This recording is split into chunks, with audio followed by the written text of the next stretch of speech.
15 of the injured are children between the ages of 6 and 15.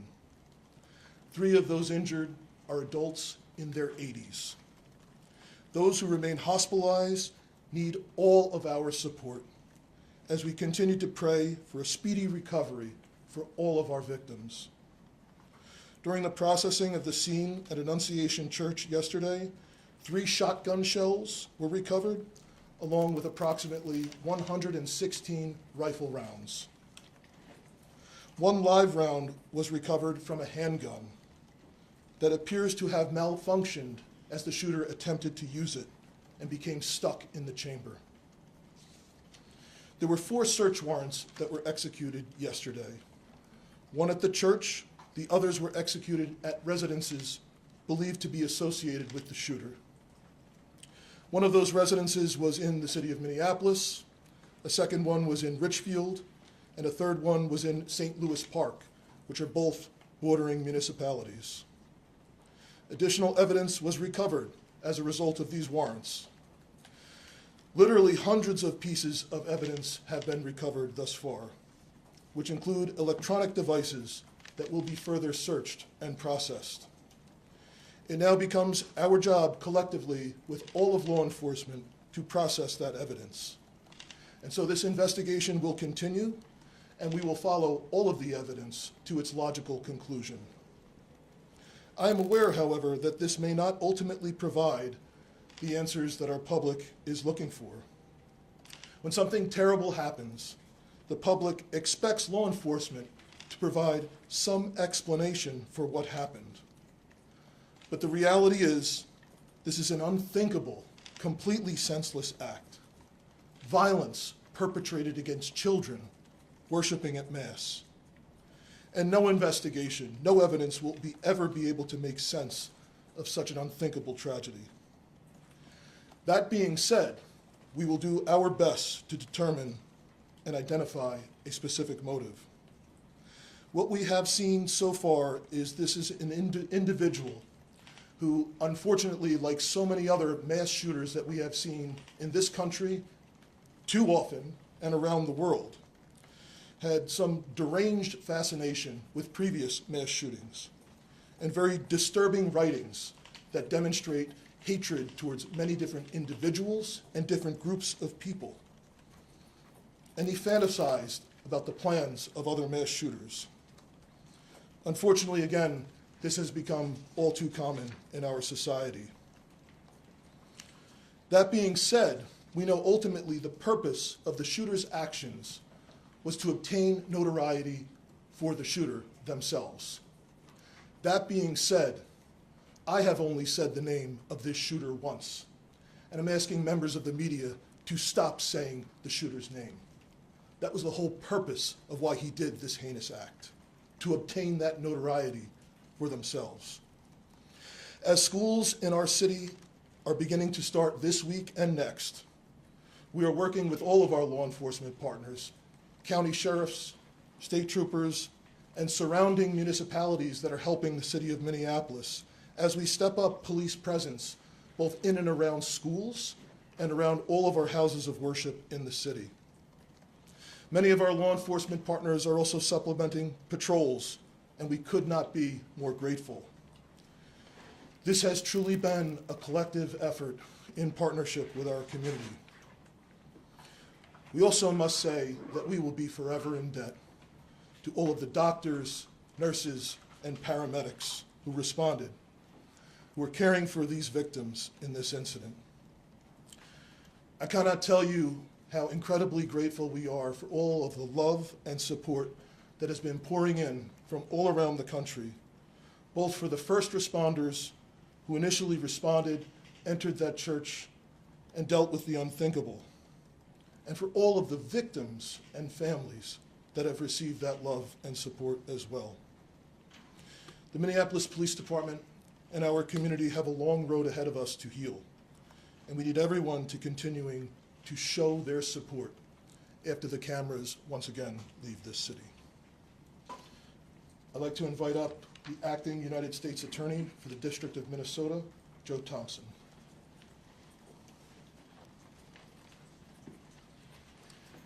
Good afternoon. My name is Joe Thompson. I'm the acting United States Attorney for the District of Minnesota. Yesterday, Minnesota was attacked.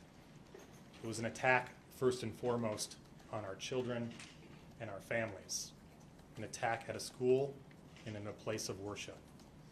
It was also an attack on our city, our state, and our country. The U.S. Attorney's Office, the FBI, ATF, and other federal law enforcement are working with state and local partners to investigate this heinous act. Our investigation is twofold. First, we are seeking to confirm what we believe to be true, which is that the shooter acted alone and that no one else was involved, that the threat died with the shooter yesterday. We believe that to be true, but we'll leave no stone unturned to ensure the safety of our community. Second, we are investigating the motive, why and how this happened. The shooter left behind hundreds of pages of writings that describe the shooter's plan, writings that describe the shooter's mental state, and more than anything, writings that describe the shooter's hate, pure, indiscriminate hate. The shooter expressed hate towards almost every group imaginable. The shooter expressed hate towards black people.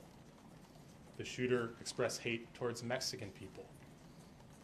The shooter expressed hate towards Christian people. The shooter expressed hate towards Jewish people. In short, the shooter appeared to hate all of us. The shooter's heart was full of hate. There appears to be only one group that the shooter didn't hate, one group of people who the shooter admired. The group were the school shooters and mass murderers that are notorious in this country. The shooter idolized some of the most notorious school shooters and mass murderers in our country's history. I won't name them, just like I won't name the shooter. They don't deserve to have their names remembered. As I said, the shooter left behind hundreds of pages of writings. There is a lot to digest, and we'll know more in the coming days and weeks as we've had an opportunity to go through them. But reading them, one thing is clear, and it's going to be hard to hear, but it's important to the question of why this happened. More than anything, the shooter wanted to kill children, defenseless children. The shooter was obsessed with the idea of killing children.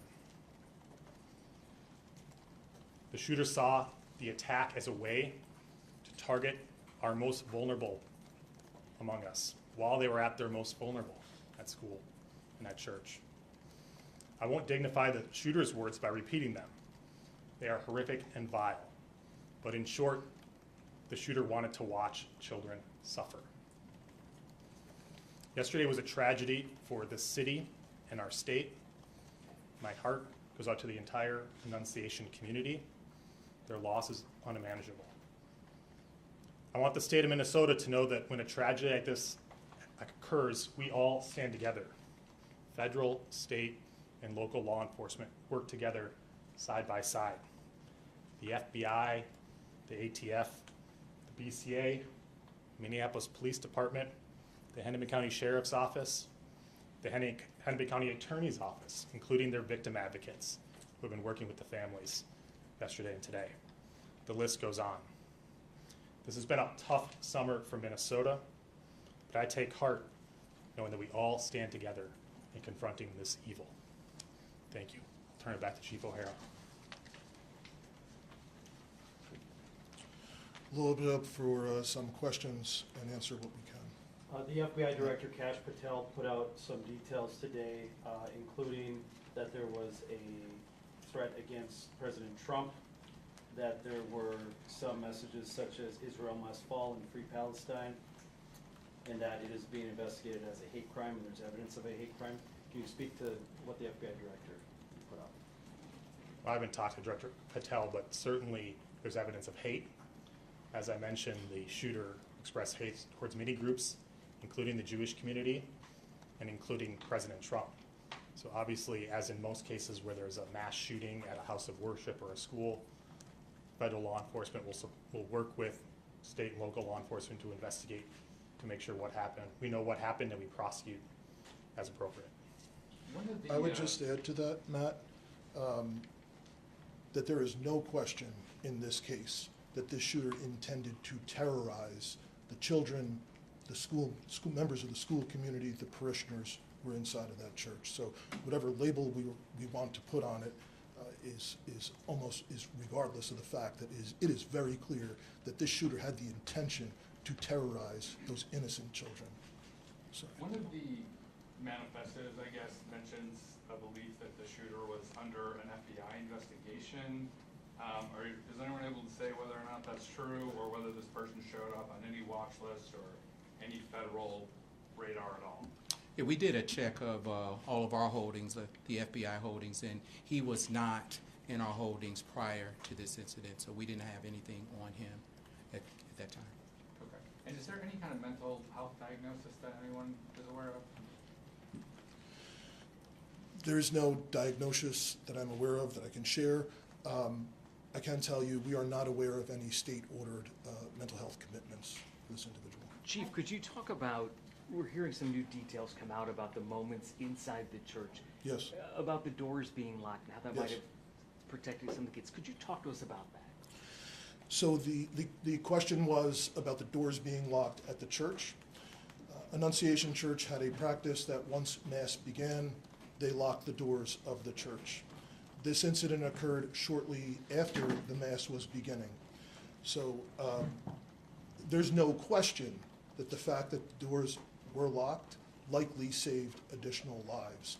At the same time, we also know that the shooter intended to barricade and did barricade the doors on the same side of the church where the shooting occurred.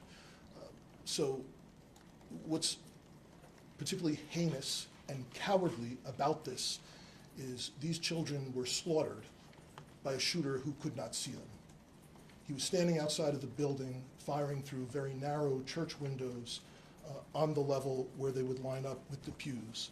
And even ultimately, when he got to the rear of the church, was an entryway that's basically all glass, and fired out the window where a person could walk in, ultimately did not walk in. Yes. When you say doors were locked, is that from the inside or from the outside? Like you're inside and you can get out, but you can't get in from the outside? The question is about the Clarify that. doors being locked. Yes, the doors were locked intentionally by the church from the inside, and that's a practice that they had in place once Mass had begun. I know, Given was that at, his social media postings, troubling post, admiration for previous school shooters, why was he able to obtain a weapon of that magnitude? So the question was, due to previous social media posts, why was the individual able to obtain a weapon? We have nothing in the evidence that we have acquired so far that would indicate that he is a person, that he did not lawfully purchase these weapons. He did not have a criminal history. The only thing that we are aware of is a traffic ticket. He did not have any state-ordered commitments for mental health. So of everything that we have seen so far, it did not rise to the level where he would have been a person prohibited from purchasing a firearm. Can Yes, you Ubu. confirm if the shooter went to the church weeks prior, and if so, how long before the shooting happened? So Uba's question was if the shooter did go to the church weeks prior. We cannot specifically confirm that at this time, but that is obviously a part of the investigation. Can you talk at all about the connection, his connection to the church and school? Yep, so the question was the connection of the shooter to the church and school. We do know that the shooter did attend Mass there previously. The shooter did attend school, and the shooter's mother was an employee of the parish previously for some time. So obviously there is a connection between that shooter and this particular parish and this school there. Have Even you though the expressed question- any tell us about the reason 20 to inspect that Victim school that or you church? mentioned, another victim you mentioned today, how is that child doing? So there's one additional child that was injured by gunfire that we weren't aware of at the time of the last briefing. They were transported by private vehicle to a hospital outside of the city, and the report was actually made to police after they had been treated and released. So the injuries to the children range from, in this case, as you'd call like a graze wound from gunfire, all to, again, some very serious life-threatening injuries. We have some victims that have been released by the hospital at this time. We anticipate perhaps a few more today, but we still have some victims who are very seriously injured and in critical condition. Even though there's no criminal record, Sorry. I was gonna say, even though there's no criminal record, have you been able to find any police contacts where there was odd behavior, maybe that didn't rise to the level of a crime, but in any jurisdiction that's come up? So the question was police contacts with odd behavior. There's nothing in Minneapolis where we did not have previous police contacts with him. Is there anything more you can say today on the name change issue? I know that yesterday you didn't confirm that, but I know it's out there. Yes. Is there anything more you can reveal just about? So the question was about the shooter's name change. We are aware that a few years ago, I think 2019, the shooter did have their name changed. We can confirm that, yes. I know Lou kind of asked it, and the FBI spokesperson talked about it too. Had any law enforcement you found made contact with that shooter's family previously to what happened yesterday? I can try. For everybody, I'm Drew Evans, Superintendent of the Minnesota Bureau of Criminal Apprehension. It depends on specifically what you're asking. We're aware of some reports in the past. We are gathering those reports now. There will be additional information that we'll be able to share down the line. But as the chief noted, and we think what is important in this and related to the question, this individual was not arrested for anything that would prohibit them from being able to purchase a firearm. There is not substantive police contact with this individual that would have raised concern to the level that would lead us to believe this sort of a situation would happen today. The social media, in terms of your question for that, just to be clear, to level set for everybody, there's a specific criteria in terms of how an individual can purchase a firearm legally in Minnesota. If those posts and information, I'll share it for everybody that we want to know going forward, this obviously is a terrible tragedy. We need the help of the public and everybody else if there's concerning social media behavior by anybody, or that there's concern in their community that they are contacting their law enforcement so that we can adequately address that in the process. That did not happen in this case. So in terms of the evidence found with the search warrants, were you able to recover additional guns, and if so, were those registered and also legally purchased? So the question was, in regard to the search warrant, were additional weapons recovered? The answer is no. Only the 3 weapons that were recovered at the scene: a .556 millimeter rifle, a shotgun, and a pistol, and all 3 were used during this incident. Chief, any history of gun training? Because the shooter seemed fairly accurate. We're not aware of, at this time, any history of gun training. In the evidence that you have recovered, has the shooter expressed any grievance against that particular church? So the question was any specific grievance against the church. We mentioned there is a connection to the parish, a connection to the school, but we have not identified a triggering event or a specific grievance against the church that you could point to say this is the reason for why this happened. Chief, I just want to clarify something you said. You said that the shooter attended mass in the weeks before the shooting? I did not say that. So the question was, did the shooter attend mass in the weeks before? We know that previously the shooter had attended that parish and had attended that school when they were younger. Is there anything, any evidence that this person was radicalized or part of some online groups or anything like that that would have inspired this behavior? No. So the question was if the individual was radicalized, I guess, for a specific cause or a part of some online groups. And the answer is no, we have not found evidence of that, other than, again, just this fascination in general with many, many different previous mass shootings, mainly in this country, but also some from around the world. Chief, any evidence to indicate why this particular church, just to kind of follow up on what I was asked, why this particular church was chosen as the target and not somewhere else? So Matt's question is the question, why this particular church? And other than the obvious, which we have said, the connection to being from that church, being from that school, mom having worked there, we have not found a specific trigger for why to target the children at this church. On that note, though, did the shooter seem aware that there was going to be this mass at this time, that the kids would be there at that time? So it, Other than the obvious that they showed up and shot. yeah. So the question was, did the shooter was the shooter aware of this mass at this church? The answer would be yes. This was a daily mass, but this was special in that the children were attending to celebrate the first week of school, the beginning of a new school year.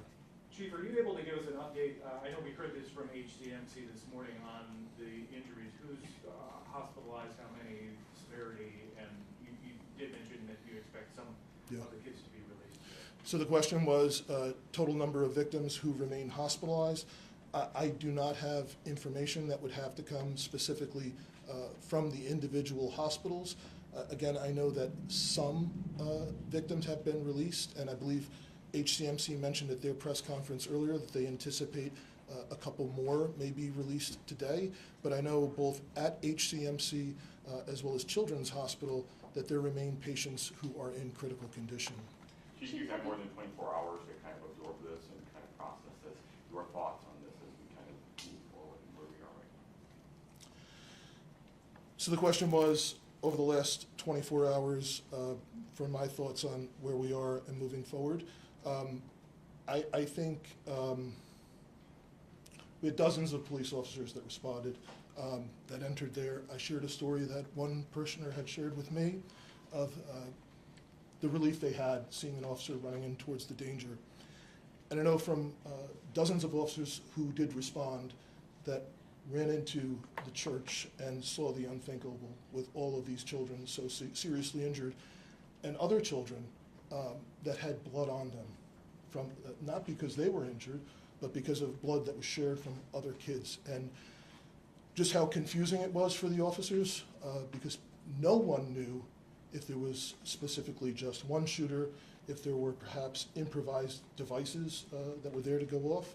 So I think the officers, and that were then joined by state troopers and county sheriff's deputies and all of federal law enforcement officers and others that responded very, very quickly, and I just think did an incredible job at trying to ensure that the threat was eliminated, there were no additional threats, but also trying to triage as quickly as possible and get the injured to the hospital. And I think EMS, all the first responders, did an amazing job. And I think going forward, we're going to learn countless stories about many children and the heroic acts that children there did, as well as staff members and other parishioners. So I know this is, incredibly horrific and just an unthinkable situation, but despite all of that, I think there's going to be countless lessons of bravery from young children all the way up to elders in our community. All right, we'll take one more, perhaps from somebody who's not yet had a chance. Chief, have you Is spoken? that you? I think I have, but have you not done one yet? Go ahead. Go ahead. Yeah, have you guys spoken with the shooter's parents, and have they said anything about past mental health history? And do you guys as law enforcement believe there might have been any red flags that might have been missed?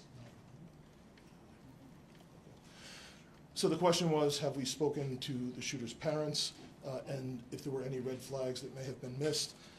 I know there were dozens of interviews that have been conducted with relatives, friends, associates of the shooter, as well as people, obviously individuals, witnesses that were present at the scene yesterday. I know we have not been successful in talking to the shooter's mother yet at this time, but there continue to be efforts made to get that done. But you have talked to the father? I cannot confirm that, I don't know. There's been, you have? You Okay. have. Did he live alone, or did he live with his father? Well, the question was, did he live alone or live with his father? There's 3 residences that are associated with this individual. I can't verify right now which residence he was staying at immediately prior to the shooting, but that's obviously something that will come out with the investigation as it continues. Just out of curiosity, what was your question? Oh, can you say how long the shooter attended the school for, like what grades? I don't know. Yeah. So the question was, how long did the shooter attend? Okay. But I don't know the period of time exactly.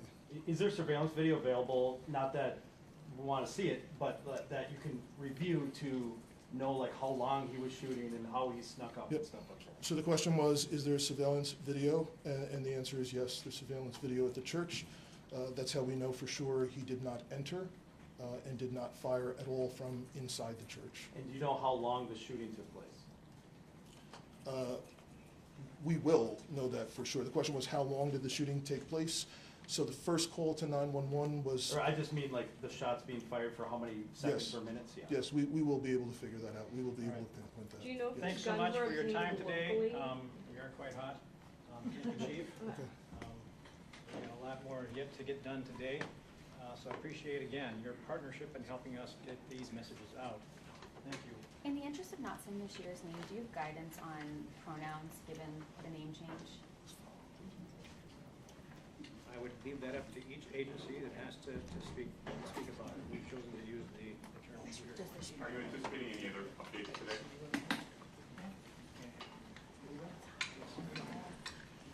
What? Same in the home. Oh, yes. Kentucky, no. No, whenever you're ready, I'm And in then, no rush. civic. Other than that, it's super hot. I'm gonna answer that. Thank you. We don't have any plans. Obviously, if information becomes available, we feel it's important to share with some people going. Nothing planned.